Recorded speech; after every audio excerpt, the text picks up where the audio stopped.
ترسو پورې جمدې ما د برې پښتونخوا افغانان او د کوزي پښتونخوا افغانان نه مې ته څوک جدا کولی شي، نه رانه څوک کابل اغستی شي، نه رانه څوک کندهار اغستی شي، نه رانه څوک لغمان اغستی شي.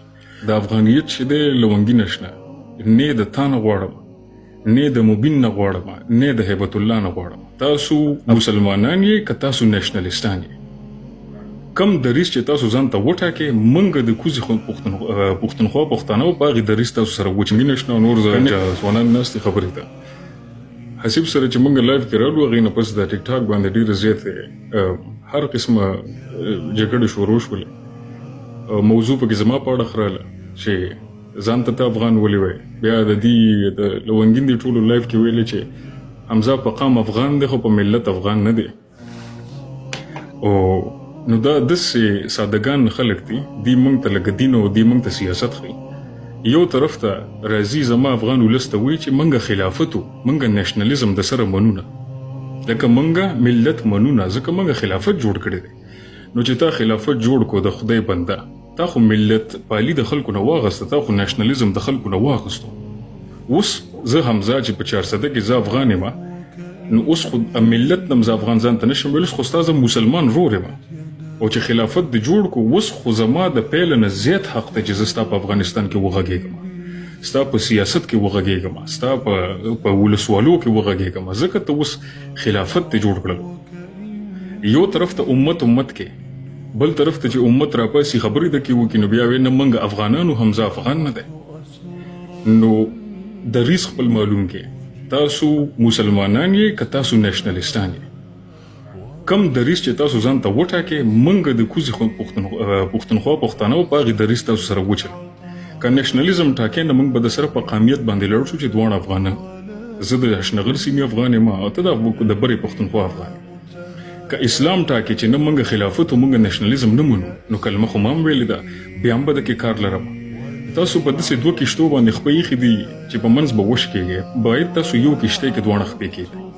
سمه ده اولنۍ خبره.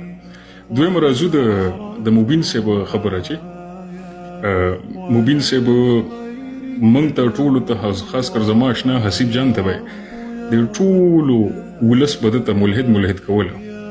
ما ته به خلکو میسجونه وکړل چې دا ملحد د دې برمل سره کینی، برمل سره کینی. هغه سړی په رڼا روز باندې وایي چې دا برمل چې دی دا زمونږ ډېر تکړه افغان دی، په هغې ځای کې نیشنلزم واغستو. ولې زما وطن باندې دا برمل چې دی دا زما خپل دی.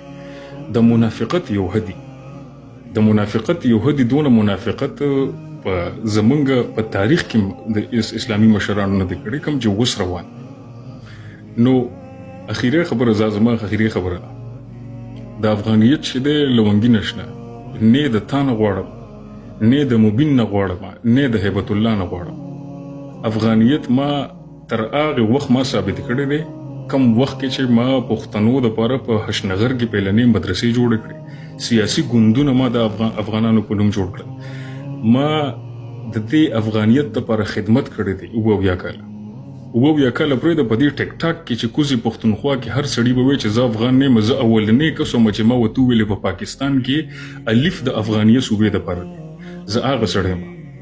نو کله هم دا سوچ ونه کړې چې د کوزي پښتونخوا نه سړی راځي په افغانستان کې غږېږي. خبره به داسې کې وایي د کوزي افغانستان نه سړی راځي په بر افغانستان کې غږېږي. د خبرې چلې زده کې دغه خبره وکړه. نو نه د هغې بخښنه غواړم چې افغانستان کې به غږېږم، تر څو پورې جمدې یم د برې پښتونخوا افغانان او د کوزي پښتونخوا افغانان نه مې ته څوک جدا کولی شي، نه رانه څوک کابل اغستی شي، نه رانه څوک کندهار اغستی شي، نه رانه څوک لغمان اغستی شي. په سیاست کې هم دا زما ځمکه ده، په ولسوالۍ کې هم دا زما ځمکه ده، په ژبه کې هم دا زما، په جامه کې، په هر څه کې دا زما ځمکه ده. که راځئ وایي چې په حمزه دې په سیاست کې نه غږېږي، لونګي نشنه، دا پیغام به مبین ته زما اړخه ورکړي. وایي که غواړئ چې د کوزي پښتونخوا افغانان ونه غږېږي په سیاست کې افغانستان، وایي اعلان ټیک ټاک ته راشه ووایه چې دا خاوره زمونږ خاوره نه ده. اعلان ووایه وایي دا خاوره اټک پورې زمونږ نه ده، وایي دا ټول افغانان دي خو خاوره زمونږ نه ده. زه به ټول کوزي پښتونخوا پښتنو ته وایم چې د افغانستان سیاست کې به نن نه پس موږ کار نه ساتو. که دغه نشئ ویلی نو منافقت مه کوئ چې یو طرف ته موږ له راځئ موږ ته وایي تاسو زموږ وروڼه یې زموږ د زړه ټوټې یې زموږ پښتانه بل طرف ته وایي چې موږ یې کار مه لرئ چې روړ دې راتو وي درځم به ډوډۍ به م در کره خورم کینم به م در کره جامه به م بیا چوم هر څه به درسره کوم ځکه چې روړ دې راته وایي نو دا زما اخري پیغام مننه